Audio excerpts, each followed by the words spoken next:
It's a great day. My name is Che Brown, the Happy Entrepreneur, and welcome to the Happy Entrepreneur Show, the #1 business development and revenue-focused late-night show in the country where we are on a mission. And our mission really is to empower, our mission is to inspire, and our mission is to provide you, that's right, you, the entrepreneur, the hardworking entrepreneur, with all of the resources that are necessary to execute that big vision you have for the people you were called to serve. And on this episode, we have the one and only Steve Ramona. He's in the building. He'll be talking about doing business with a servant's heart. Is that even possible today? We'll find out. What's going on, Steve? How you doing?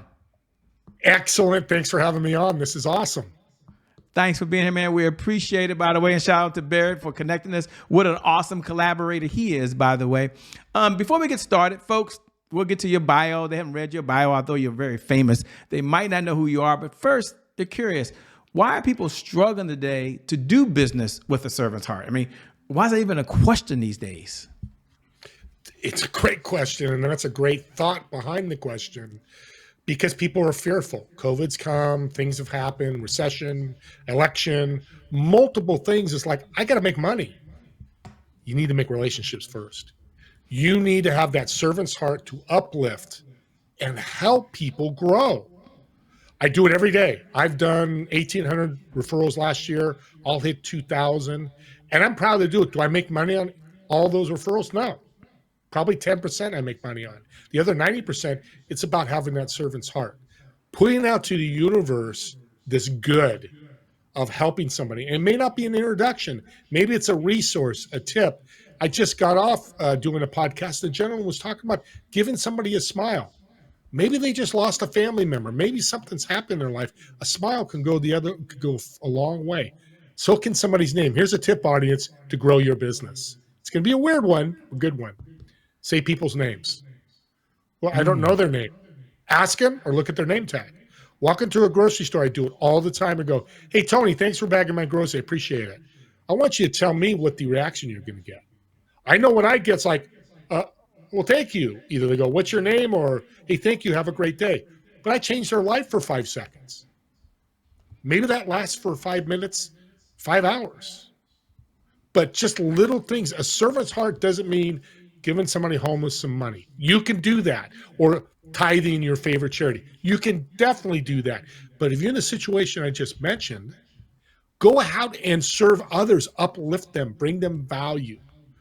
I mean, I talk about this all the time. A few weeks ago at church, I told a lady she had a beautiful baby in the cart. And I said, that's a beautiful bow on the baby. Well, they both smiled, even the baby smiled, which was interesting. I changed her life. What did it cost me? It cost me 5 seconds. But now, because my podcast is doing business with a servant's heart, but it's really doing business and life. Mm-hmm. Me being the best guest possible today is serving Che. That's what I want to do. Plus, Dr. Bear Matthews is a friend of mine. I want to support him as well. So when you're serving one person, you may be serving multiple people. When you keynote speak, you're serving people. When you're up, talk to a number of people at a Christmas party. We're December 2nd right now. You're going to a Christmas party. Try to uplift everybody in the room. I do. What do you say to the person that's spot on, by the way, that's listening right now? And they might be saying, well, first talk to the seasoned CEOs. I mean, those folks, they've been in business several years. And they're like, okay, this sounds great.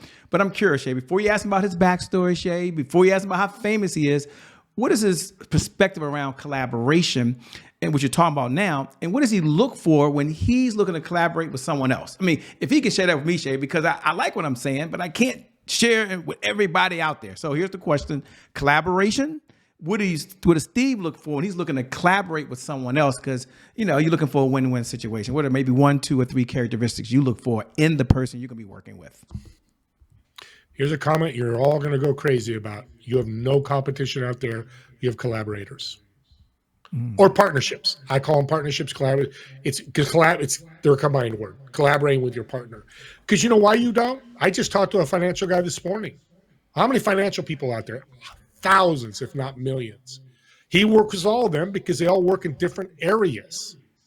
He shares a client here. They share a client to him.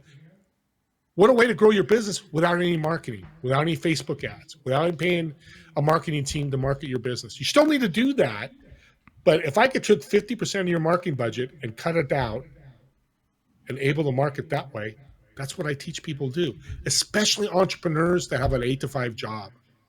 When you're walking around and you go to lunch for your 8 to 5 job and you meet somebody and they go, "Hey, what do you do?" "Oh, I'm a mindset coach on the side. I do this." Holy moly. Powerful. Because you've brought them value.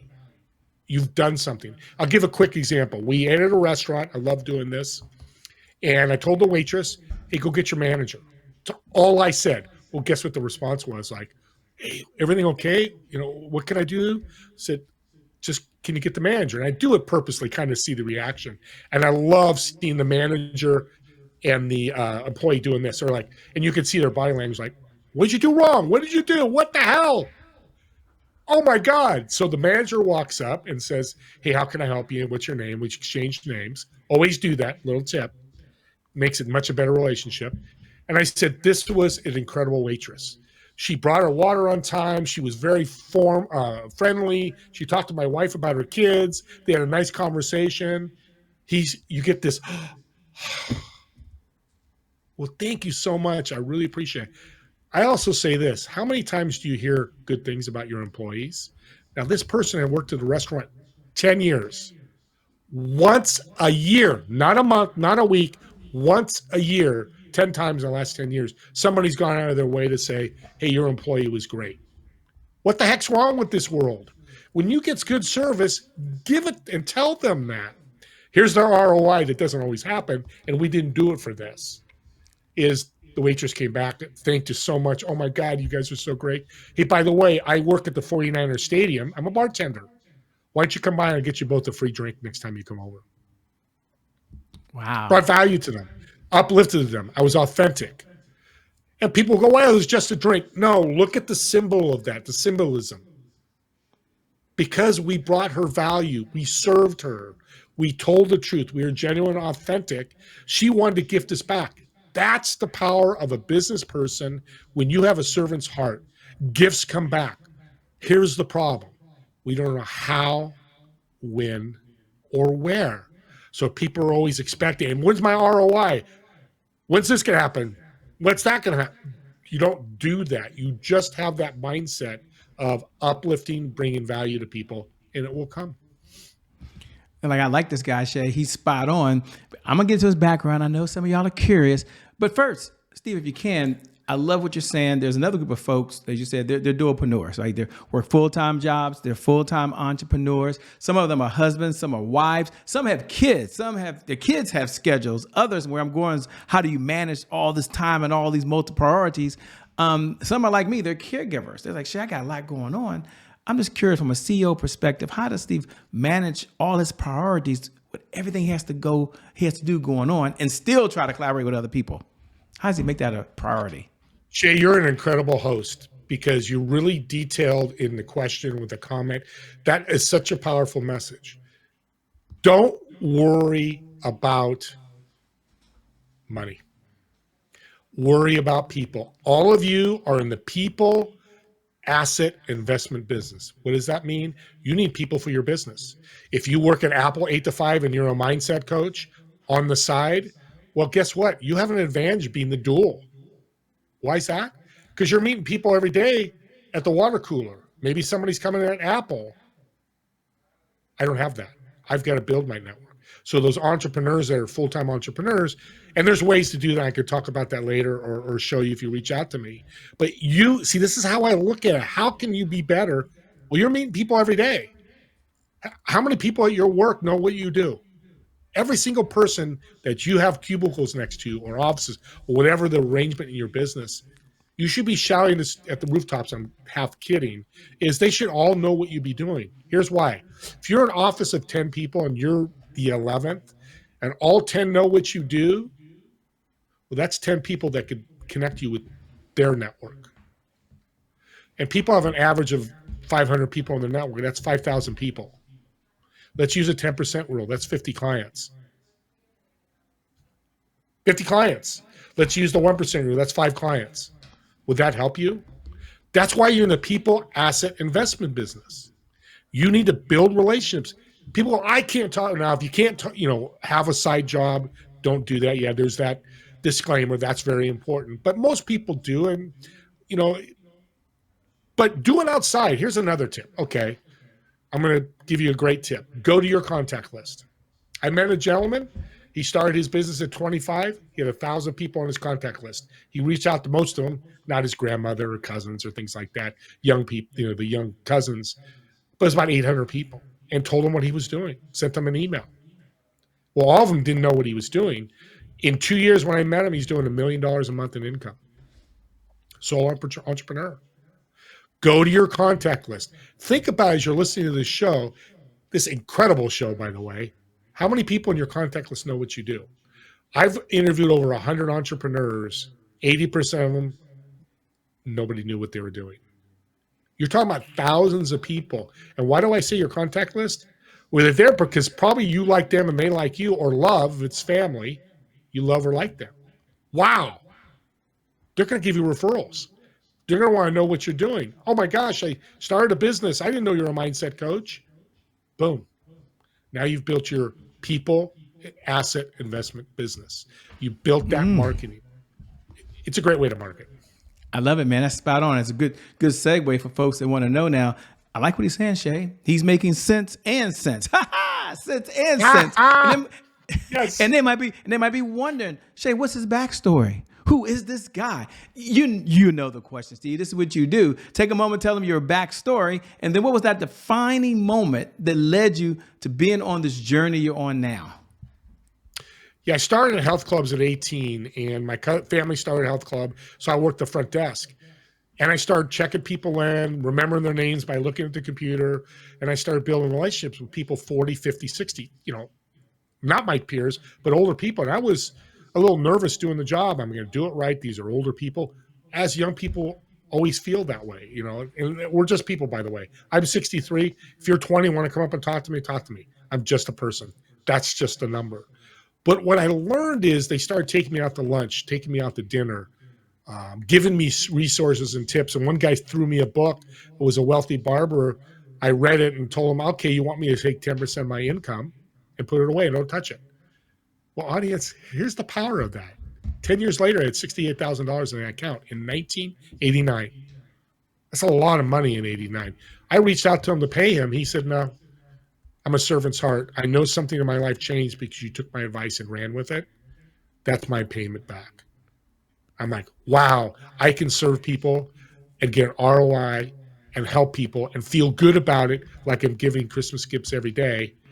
And then the defining moment was I did $25 million in deals over the last 11 years, but sadly I only made 10,000. And I say sadly because I didn't do the other part of it. That's the ask. So I met this gentleman and he said, we got on a call and he talked about, hey, what do you do? I'm a servant. I said, how do you do your business? He made $200 million that year. He said, I serve. I wake up in the morning serving people. Go to bed serving people. I don't have competition. I've got collaborators. I work with my competition if they're willing. So I told him what I do. And he said, Steve, here's your problem. You did so well serving, but you didn't ask. I said, well, what's the big deal about that? He goes, Steve, you turn them all into takers. Now, they're not thinking that when they get off the call or leave you. They're not going, what an a-hole he is. He gave me all these gifts and didn't give back. But the subconscious universe does. Because when you get a gift from somebody, what's your next thing is you're going to say thank you. Yeah. Because that's the gift back. If you don't ask, it's not good. But when you do ask, opportunities come through the door. This podcast has hit number one because of my great guests, because I asked great people, very successful people, pro athletes, celebrities, influencers to be on my show. Worst thing is they say no. In my head, I don't say this out loud. I say next. Who's the next person I'm going to invite? So you do entrepreneurs, when you're out there selling your business and somebody says next, I says no, say in your head, think, okay, who's the next person I'm going to work with? But here's another serving tip. So you're in a conversation with somebody and you're trying to transact and they say no.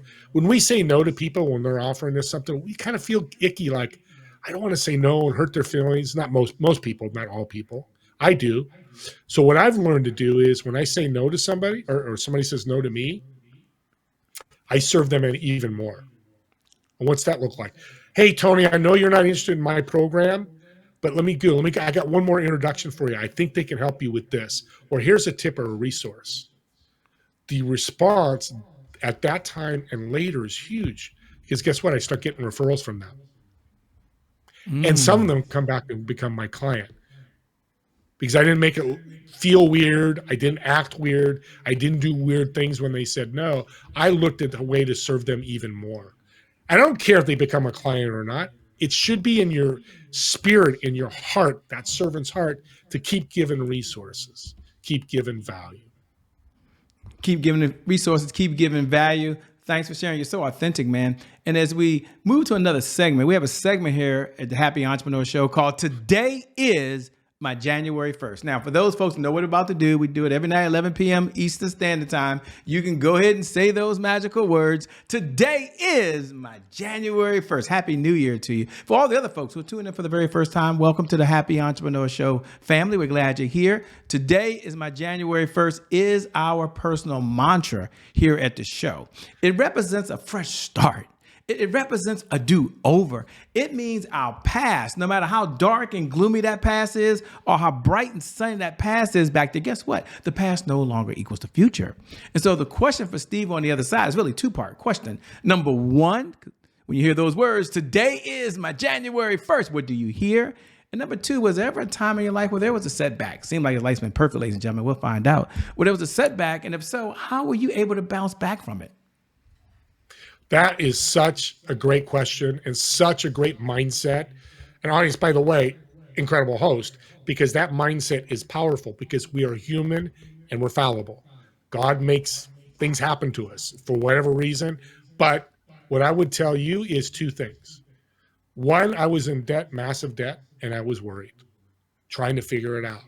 What I did and what I was told by a mentor of mine, get better 1% every day. Don't take, that debt and take it out in 1 week. Plan it out for a year, but get better 1% every day. I was out in 6 months because I really took that restart, that January 1st, and I restarted. Here's the other thing. A lot of people don't take action. I've worked with a number of people, helped them with their podcast. They never launched it. That's okay. I never judge, but they didn't take action. Where would they be today if they had a podcast? I don't know. Obviously, it didn't launch. So take action. What that 1% looks like could be read a chapter in a book, make 2, sales calls a day, jump on 4 networking meetings a week, meet, by the way, that's a tip I give her, meet 10 to 15 new people every week. You do that in 3 to 6 months, your business will grow. I guarantee that. But find something that you can do better 1% every day. If you need help, reach out. But you do that, you can overcome so much because we can do that. I can't wake up tomorrow, and tomorrow's my January 1st, and say, I'm going to make $100 million next year. I'm not even a millionaire yet. Maybe it happens. I'm not saying not to have that as a goal or a dream. But what you want to do to be really successful is just be better. If you made $100,000 in 2024, we're at the end of 2024, make it $200,000 next year. So that means you got to do another 10,000, 9,000 every month. If you're doing 10 now, then you're doubling it. But how are you going to go from 100,000 to 100 million? That's your dream. That's your cars. That's your houses. That's okay, have the dream. But your goal should be something very attainable so you have a victory and you can celebrate. Don't we all want to celebrate? I love it. That's spot on. As you were speaking, sometimes we have a few minutes and I get to ask this question. I love to ask this question, and we have some time now. It's one of my favorite questions. That is, what's one of the best pieces of advice you've ever been given? Now, ladies and gentlemen, I'm going to frame it for the audience because I want them to know you have a podcast and you probably interviewed tons and tons of folks. So it's kind of unfair. I'm not asking them to come off the mountain with the 10 commandments, ladies and gentlemen. That's not what I'm asking them to do. And he's read so many books. I'm not sure you can remember the books he's read. Who knows how many videos we've watched these days. But if you had to step back for a moment, Steve, man, I've been given a lot of advice, but here's one of the best pieces of advice I've ever been given. What is it, and what would you share with the audience? I'm going to give you 2. I'm going to break the rules, but in a good way. Real quick, may my dad, I love this. You're great. May my dad rest in peace. He told me as a young man, do not recreate the wheel. If somebody's doing it, hire them, mentor from them, be a mentee, but don't recreate the wheel. There's so many wheels out there. We're all trying to create wheels when there's one thing that works, and it's powerful. The other thing is, because I focused on that, I forgot what the other thing was. Oh, I know what it was, is don't worry about money. Worry about people. Your network is your net worth. And here's what's happened to me. Started with a network of people, making some money, 120,000 a year. Now I'm meeting people that are billionaires and millionaires, 500 million, 200 million, 300 million. So I increased my net worth by increasing my network. Doing that, you'll see some magical things happen in your life. What does success look like for you these days, man? It means different things to different people all over the world. For where you are in your stage in your life right now, what does success look like, and what does it feel like? It feels incredible. It feels blessed. And I wake up every morning. I want 1 million people to see doing business and life with a servant's heart message. I'd love for them to adopt it, but we can't control people, Shay, you know that. And that's not a bad thing. It's just how the world works. But I want people to see that, because I know if I do, I can change my own little world. It's changed my world. Big things are happening in my life because I serve every day. You know what? I'm nothing special, but I'm special because I take action. And that's a powerful message. Man, I love it, man. And when you're out saving the world, in a minute, ladies and gentlemen, we're going to talk about what type of clients you work with and how they can connect with you. But when you're not out saving the world, making a difference for other folks, teaching people how to collaborate, how to have a servant heart, how not to chase the money, but to add value and watch the money chase them. The question I have for you is, what do you do for fun, man, when you're not out saving the world? Love cooking. I love movies. Probably love movies. Not possibly was hanging. The audience is already thinking he loves cooking. What type of meals does he like to cook? I mean, they're just nosy. They're leaning forward. They want to know what your favorite meal is. My wife's the cook, but I lived alone for 30 years. I'm a simple Italian. Make some pasta. I can do a lasagna, fun stuff like that. A bean burger. I just had a bison burger. It was really good. So bison, which is I love bison. But simple stuff. Better for you to eat at home than going out to eat, even though we love going out to eat. But nice. Cooking is a servant's heart. Imagine when you go out to eat with people, or you go to somebody's house and you have a potluck, how much love and positive energy is in the room. So probably why I love cooking as well, or other people cooking, is it just brings such a beautiful vibe to the event or to the venue or to wherever that place may be. I love it. Last question before we get to tell them how to contact you and what type of clients you work with and so forth. You were talking about cooking. You're talking about a servant's heart. I'm curious, what's next for you, man? What are you going to be up to over the next couple of years? Well, I just launched a company called Anemos Holdings. What we're doing is look to build a city in Nevada. We're building a 10,000 person city with a hotel, entertainment center, and stuff, and all kind of peripheral grocery stores and clothing shops and things like that. But the cool thing is, it's a Native American reservation. And we got some others that we're going to talk to as well. So we'll be able to get them jobs, help them with their health. So it's not only a business project, it's a very social impact, humanitarian project. So it falls in line with my servant's heart. I've been blessed through my podcast to meet some incredible people, Josh and Max, that are a partner up with this. And I can't be more excited to be able to, make a little bit of money, but also help a bunch of people as well. I love it, man. Two-part questions. We come down the home stretch. Number one, what type of clients are you looking to work with these days, if any? And number two, how can folks best connect with you if they want to stay in this conversation over and beyond the time that you and I have right now? How should they do that? Where should they go? So doing business with a servant's heart, looking for professional athletes, retired or playing, influencers, celebrities, highly successful business owners, to get this message out of doing business and life with a servant's heart. So anybody you can suggest that has a great story about serving. A lot of times people have overcome obstacles and now multimillionaires, but they were homeless. Like I had one guy on my show that had been homeless 3 times and died as a billionaire. powerful message just to give hope and education and inspiration to people. And then anybody that's looking for funding and consulting and have some tangible assets, something you could touch, we call it stuff you could, that rusts, that kind of stuff.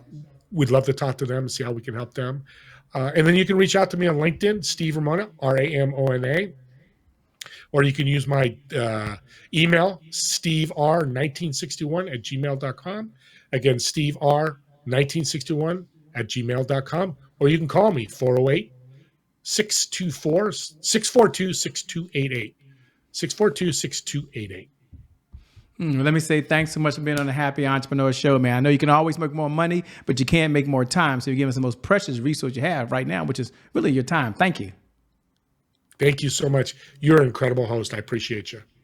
Thank you. And thank you to viewers. Thank you for tuning in, by the way, because without you, we don't have a show. So we're always appreciative to be broadcasting in your home right now. Or maybe we're on the podcast. You're listening to us right now. Maybe you're driving down the road, or maybe you're like Steve. You're in the kitchen cooking, and we're on the iPad right now playing. Thanks for tuning in. We really appreciate it. And I never get tired of reminding you, every night at 11 p.m. Eastern Standard Time, that you are cool. You're amazing. You're this special person. Not a lot of hyperbole, but it's the truth. And no matter what's going on in your life, whether you got another level you're stretching for, or you've been hit with the punch you never saw coming, the one thing I know is that today is your January 1st. And because of that one reason alone, your best is still yet to come. Your best is yet to come. Your best is yet to come. With that being said, my name is Shay Brown. We out of here, the Happy Entrepreneur. Make it a great day. Peace, Steve. Thank you. Shout out Barrett Matthew. I gave you a shout out, Barrett. I made it in there. Peace.